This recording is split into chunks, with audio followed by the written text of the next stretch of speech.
阿曼政府國際海事組織 IMO 宣布啟動臨時航運走廊了後，真濟貨運郵輪攏趕緊離開，想要到2個國再變卦咯。即中英海運的貨船張麗倫通過荷姆茲海峽的時陣，唔知是互啥物物件弄到，因就懷疑講是伊朗的無人機來攻擊。中英海運表示講，目前人含船是攏平安的，船也已經駛離開荷姆茲海峽。另外，中油也講，因為政府頭3個月杜拜能源號郵輪載200萬桶的高硫原油，已經通過荷姆茲海峽行向台灣，按算7月中會到位。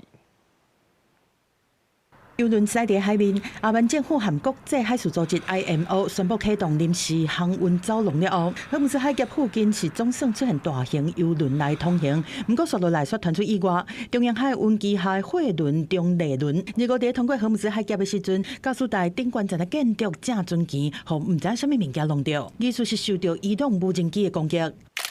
伊朗成立的波斯灣海峽管理局是在社群軟體發文，講是唔管任何船，若是航行路線超出指定航線範圍，都未閣有安全通行保證，引發討論。對這中英海運表示講，張麗倫是照英國海事貿易行動辦公室建議的航路來通過。經過船員初步的檢查，發現這年前和駕駛室的塔門受損，人船貨攏平安。即馬船已經平安駛離開荷姆茲海峽，回來亞洲。目前如果要從荷姆茲海峽出來，就一定得遵循伊朗那邊的規範，他所要求的航道，遵照伊朗當局或雙方的協議的情況跟方式，大概都可以慢慢的疏解。但是因為現在有一些基礎設施還是被破壞掉了嘛，所以整個原油的產能或者是輸出的量能，估計大概也就70%左右。不過有船隻在荷姆茲海峽防攻擊，國際海事組織宣布講會暫停貨輪撤離計劃，佫引起國際不安。當地波灣地區訪問的美國國務卿魯比歐是警告講，假使伊朗威脅也是阻擋海峽內面的貨輪會有麻煩，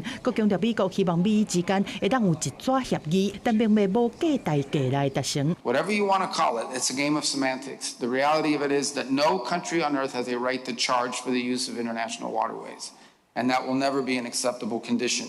of any deal. The president's been fundamentally clear about that. 魯比歐嘛反駁德黑蘭想要在荷姆茲海峽收通行費的想法，表示這個造成規個鐵底亂起，這個貨輪郵輪是趁目前有條件開放通行狀況之下，經加速撤離。台灣的中油嘛證實講，因為戰火留底下已經3個月，杜拜能源號郵輪載200萬桶的高硫原油，已經順利通過荷姆茲海峽，登航向台灣。按算7月中到台灣，會看產銷調度的情形，分別在大拿燃油廠和桃園燃油廠來下手。記者綜合報道。